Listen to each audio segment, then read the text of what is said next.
Donc, je vais faire une application de ceci à la construction de hiérarchie. En fait, c'est le début pour des systèmes hiérarchiques évolutifs, mais pour l'instant, je prends uniquement les hiérarchies et je pense que je n'irai pas jusqu'à le faire dans les systèmes évolutifs. Je me dirais peut-être deux mots simplement. Donc, quand on considère des modélisations de systèmes biologiques, par exemple, dans un système biologique, vous avez différents éléments, d'espèces d'éléments. Par exemple, vous avez des molécules, vous avez des atomes, vous avez des molécules, vous avez des cellules, d'ailleurs, entre les deux, des macromolécules, des cellules, puis des groupes de cellules, etc. Donc, vous avez toute une hiérarchie d'éléments. Par conséquent, c'est pour pouvoir modéliser ça que j'avais introduit, donc toujours dans l'article 87 avec Jean-Paul Van Bommers, la notion de catégorie hiérarchique. Qu'est-ce qu'une catégorie hiérarchique? Une catégorie hiérarchique, c'est évidemment d'abord une catégorie, mais dans laquelle, sur les différents objets, on s'est donné une hiérarchie d'objets. C'est-à-dire qu'on a réparti les objets de la catégorie en différents niveaux, c'est-à-dire en différentes sous-classes qu'on appellera des niveaux de complexité. Et qui ont la propriété suivante, que si on a un objet C d'un certain niveau, disons n plus 1, donc on note les niveaux entre 0 et m, si on a un objet C de niveau n plus 1, on demande qu'il soit au moins la colimite d'un diagramme qui prend ses valeurs dans les niveaux strictement inférieurs à n plus 1, c'est-à-dire inférieur ou égal à n.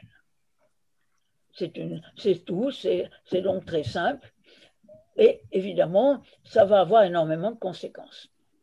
Donc, tout objet d'un certain niveau est la colimite d'au moins un diagramme dans les niveaux inférieurs. Et il peut y avoir la même colimite, le C peut être colimite de différents diagrammes. Ça, on reviendra plus sur la question. Qu'est-ce que ça veut dire? On en déduit. Alors, il faut bien faire attention quand même, parce que j'ai remarqué que souvent les gens ne comprennent pas. Il n'est pas question de dire qu'une catégorie hiérarchique, la hiérarchie est fixée, elle est donnée, elle n'est pas fixée par des propriétés de la hiérarchie. On dit simplement, c'est cette simple propriété qu'un objet d'un niveau est la colimite d'objets des niveaux inférieurs. C'est la seule chose que l'on impose. Par contre, la hiérarchie est donnée, c'est-à-dire on peut très bien imaginer, considérer d'autres hiérarchies sur la même catégorie. On a la catégorie C, et quand je parle de la catégorie hiérarchique, il est bien entendu que c'est la catégorie plus la donnée de cette hiérarchie qui correspond à une répartition des objets en différents niveaux. Il s'ensuit donc maintenant, en voyant sur cette figure, le montre bien, que si je pars de C, je sais que par hypothèse, il existe un diagramme des niveaux inférieurs tel que C soit la colimite. Mais maintenant, chaque pays qui est ici, donc chaque objet de P, lui-même est à un certain niveau. Donc, il doit être, à moins qu'il soit dans le niveau 0, colimite d'un diagramme de niveau inférieur. C'est ce qu'on a ici. Et puis, on peut continuer. À chaque élément de ce diagramme ici, on prend un objet, on prend la colimite d'un diagramme de niveau inférieur, et de cette façon-là, on finit par arriver à des diagrammes de niveau 0. Ça, c'est ce qu'on va appeler une ramification de C jusqu'au niveau 0. Et les diagrammes que l'on a tout à fait en bas, c'est ce qu'on appelle la base de la ramification. Il peut y en avoir plusieurs. C'est ce que j'ai dessiné ici. Eh bien, on définit l'ordre de complexité de C par la plus petite longueur de ces ramifications jusqu'au niveau 0. C'est-à-dire, vous voyez, dans l'exemple que j'ai donné là, eh bien, l'ordre de complexité sera 2. La longueur, il y a, la, cette ramification est plus courte que celle-ci. Et ça revient exactement à considérer, donc, ça définir la complexité un peu au sens de Kolmogorov-Chaitin, c'est-à-dire en mesurant la plus petite longueur d'un programme pour calculer une chaîne. Voilà la notion de catégorie hiérarchique. Alors, maintenant, dans une catégorie hiérarchique, ce qui est intéressant, c'est justement de voir comment sont les liens. Nous avons dit que tout élément C d'un certain niveau, eh bien, on peut le décomposer par une ramification, le ramener par une ramification jusqu'à une base dans le niveau inférieur.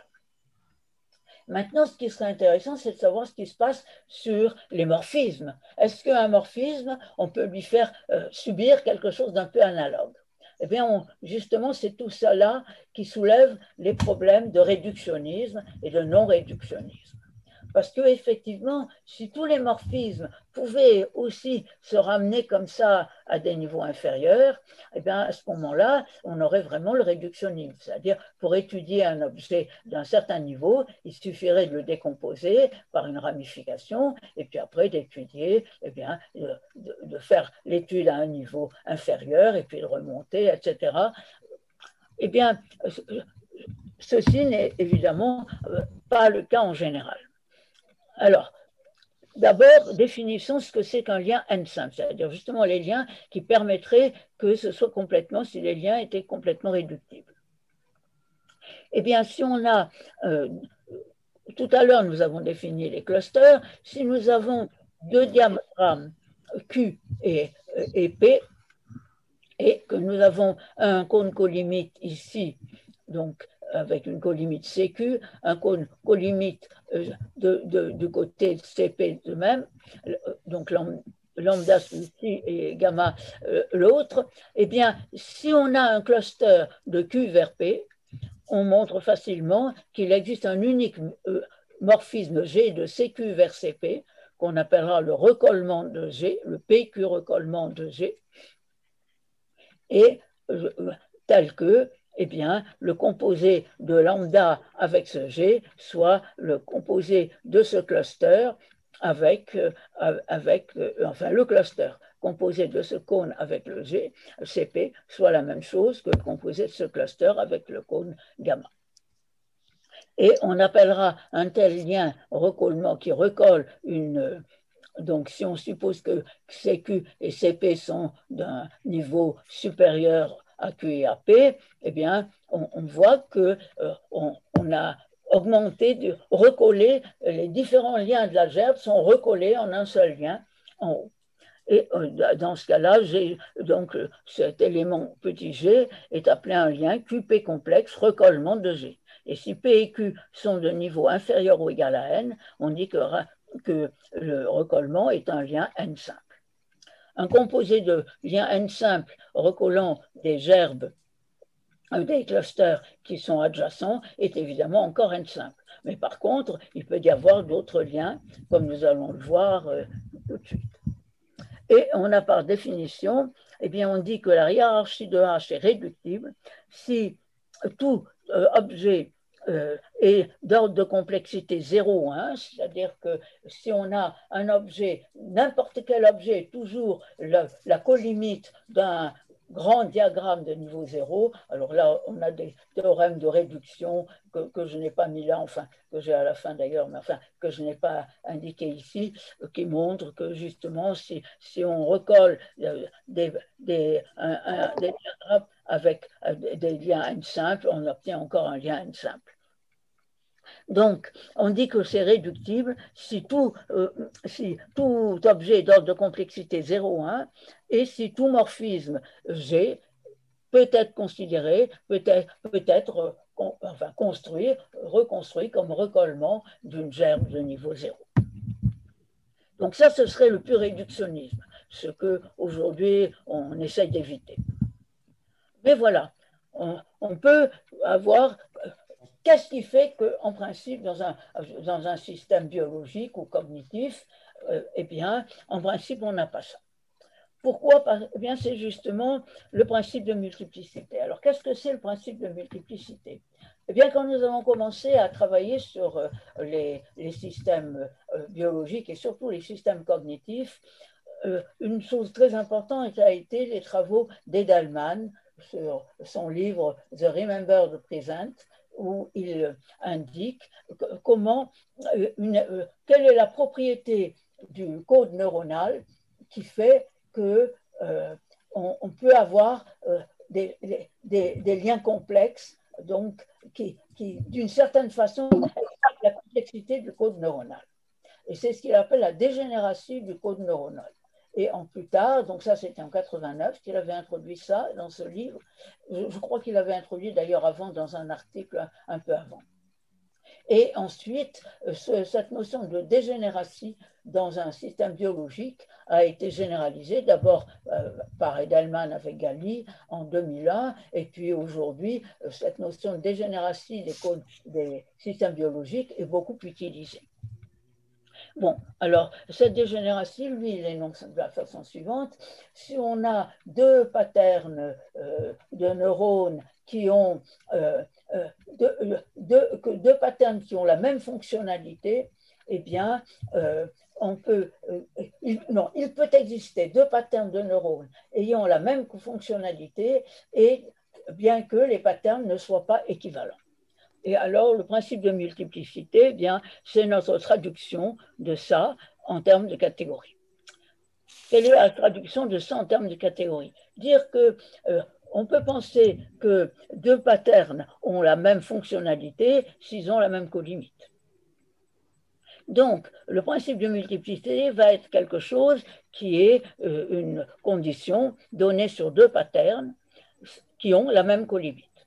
Et ce qu'on veut, on veut que les deux patterns ne soient pas équivalents, c'est ça qu'ils disent. Deux patterns, donc ici deux diagrammes, deux patterns neuronaux qui ont la même, qui ne sont pas équivalents, mais qui ont la même fonctionnalité, donc la même colimite. Donc, évidemment, traduit immédiatement, eh bien, on dira que Q et D vérifient le principe de multiplicité s'il n'y a pas de s'il n'y a aucune gerbe, aucun cluster de Q vers P. Ça veut dire s'il n'y a aucune cluster, évidemment, ils ne sont pas équivalents. Oui, mais ça ne suffit pas, parce qu'il pourrait y avoir un cluster, mais qui ne soit pas équivalent.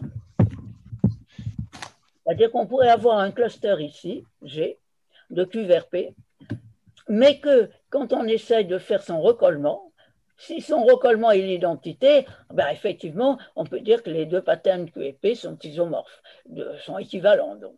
Donc effectivement, mais si le cluster se recolle avec un élément qui n'est pas un isomorphisme, ils ne sont pas équivalents.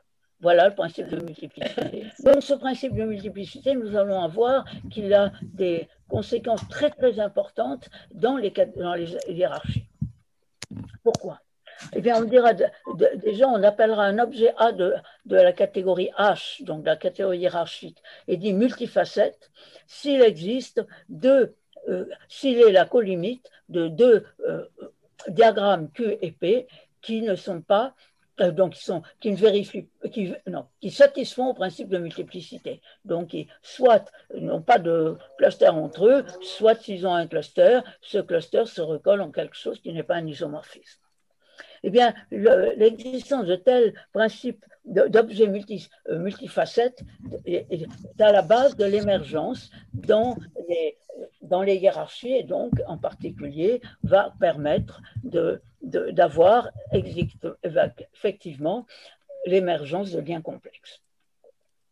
Pourquoi? Regardons effectivement ce qui se passe ici. Nous avons donc, nous sommes toujours dans notre catégorie hiérarchique. On suppose ici que l'on a un niveau n supérieur ou égal à n, donc disons même n plus 1, et des niveaux inférieurs ou égal à n.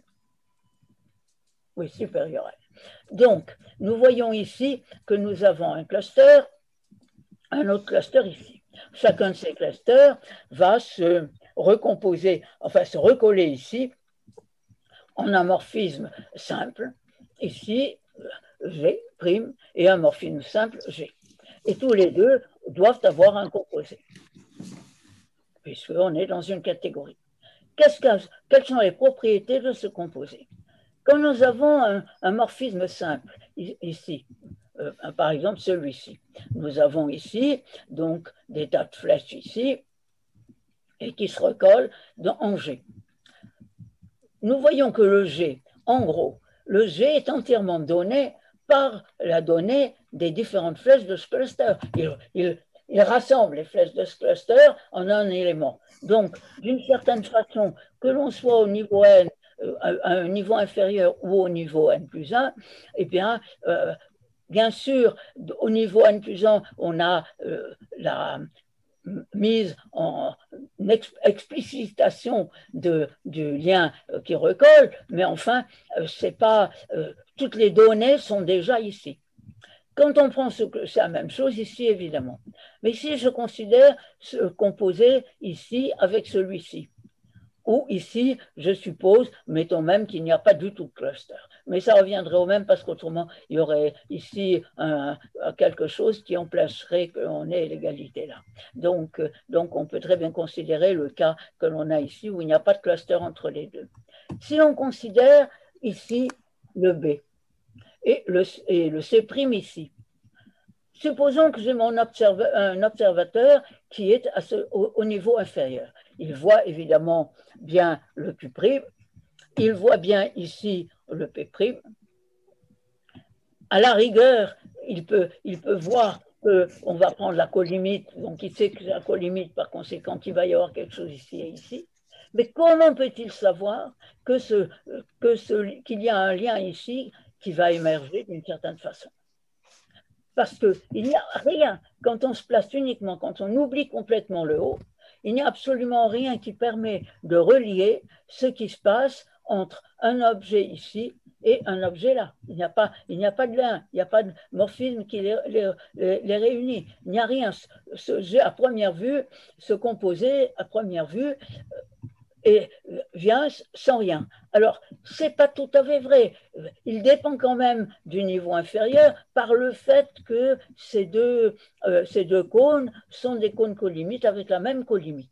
Donc, c'est une propriété globale. Mais supposons que cet observateur veuille essayer de vérifier cette propriété globale. Qu'est-ce que ça veut dire? Pour démontrer que deux cônes ont la même colimite, comment est-ce qu'on peut le faire? Il faut considérer tous les cônes, tous les autres cônes ayant donc à la fois les deux, chacun des diagrammes comme base, et que pour chacun de ces cônes se décompose. C'est-à-dire que le nombre de renseignements qu'il faudrait pouvoir retrouver, le nombre d'équations, de formules qu'il faudrait vérifier pour le vérifier, est quelque chose qui n'est pas possible si la catégorie a beaucoup d'objets, qui ne peut pas être facilement vérifié.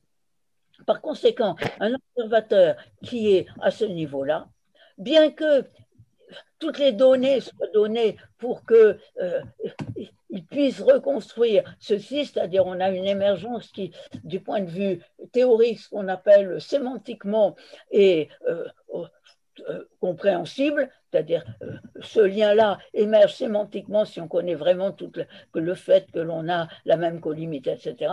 Mais si on ne veut que considérer vraiment ce que cet observateur peut voir là, eh bien, il ne peut pas voir ce lien en haut. Donc là, c'est vraiment l'émergence au sens l'émergence à l'improviste, c'est-à-dire une émergence réelle. Donc, on voit que c'est MP, donc ce principe de multiplicité qui permet vraiment l'émergence réelle. Et en particulier, Brian Johnson a justement donné des exemples montrant que c'est par définition un observateur, si on a une catégorie infinie ou même avec un très grand nombre d'objets, ne pourra pas vérifier s'il reste dans ces niveaux-là, dans les niveaux inférieurs à n, que effectivement ce lien existe. Donc vraiment, c'est quelque chose, une émergence réelle.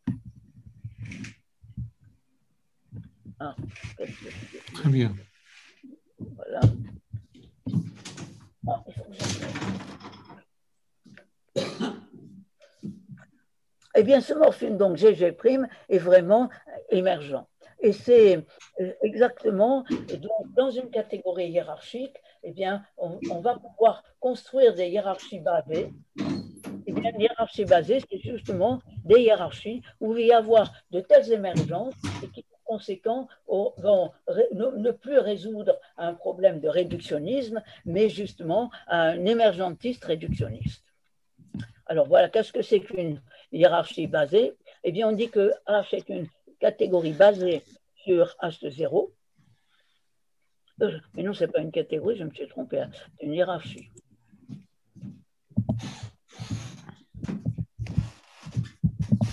Qu'est-ce que tu écoutes encore? C'est la fin de mon exposé. De ton exposé? Non, d'un exposé d'une dame que j'écoute.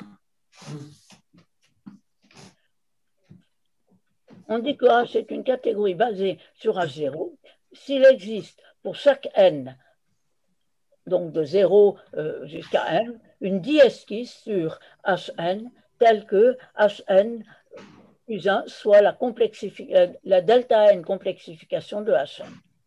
Et par construction de la complexification, il s'ensuit que on a les objets, les nouveaux objets qui arrivent à chaque fois, eh bien, ce sont justement des colimites des diagrammes qu'on aura considérés dans la diesquisse à chaque étape, et par conséquent, mais par contre, il y a beaucoup d'autres, tous les autres morphismes que nous avons vus qui existent dans la complexification.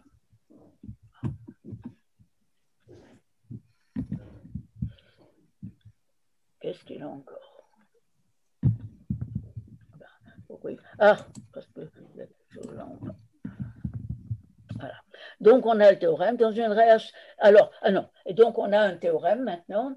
Eh bien, caractérisons une hiérarchie basée. Eh bien, tout morphisme est soit zéro simple, soit zéro complexe. Et si tout morphisme est un lien zéro simple, eh bien à ce moment-là, la hiérarchie sera déréductible. C'est ce que nous avions vu avant. S'il y a à la fois des liens zéro simple et zéro complexe, et donc en particulier, s'il existe MP, il peut y avoir de tels liens zéro simple et zéro complexe, eh bien on aura la formation d'objets de complexité croissante et de liens complexes de niveau croissant. Et dans ce cas-là, on parle d'une hiérarchie qui se rapporte à un émergentiste réductionnisme au sens de Mario Bung, qui dit exactement ça, c'est-à-dire qu'un émergentiste réductionnisme, c'est-à-dire qu'il y a à la fois des objets qu'on peut construire d'une certaine manière, mais avec émergence de liens qui sont réellement avec une réelle émergence, comme je l'ai montré avant. Alors évidemment ici, en fait, je voudrais juste en conclusion dire qu'en fait, les hiérarchies basées, c'est intéressant, mais qu'en fait, là, c'est une certaine façon de faire monter de plus en plus donc, dans la hiérarchie. Mais qu'on a également le même processus dans les systèmes évolutifs, dans ce qu'on appelle dans les systèmes évolutifs, donc quand on modélise des systèmes comme des systèmes biologiques, donc on a non seulement chaque fois des catégories hiérarchiques ici, mais on a le temps. À chaque instant T, on a une catégorie hiérarchique, mais le passage entre un T et un T' est déduit par des processus de complexification. C'est-à-dire ce que nous avions, si vous voulez, à plat d'une certaine façon pour passer dans une hiérarchie basée du N à N plus 1, eh bien, donc, elle va se retrouver du passage entre T et en T'. Donc, là, on a une hiérarchie, disons, d'un certain niveau ici, et ici, il y aura une hiérarchie un peu plus haut, etc. Eh bien, on a exactement la même chose. Donc, de cette façon-là, on montre qu'on n'aura pas une émergence, et c'est cette façon-là qu'on peut espérer obtenir. Alors, je ne décrirai pas ici un système évolutif de façon concrète, c'est quelque chose qu'on peut à la fois voir comme un système évolutif, comme un fonteur vers les objets partiels, soit comme un faisceau. C'est pas ce que je veux dire là. Donc, simplement, dans un système évolutif hiérarchique, on va pouvoir justement modéliser la formation en particulier d'une mémoire en prenant chaque fois une complexification. Quand on a déjà ce qui se passe, le système à l'instant T, sa hiérarchie, eh bien, si on prend si on tient compte des éléments qui vont disparaître entre T et T', et puis on ajoute au contraire de nouveaux éléments qu'on obtient par les processus de catastrophe au sens de Thom, donc qui reviennent à former des colimites d'une façon ou d'une autre, eh bien à ce moment-là, on obtient les résultats que nous avons vus montrent qu'on va pouvoir faire construire une mémoire avec des objets de niveau de plus en plus élevé. Voilà, je m'en arrêterai là.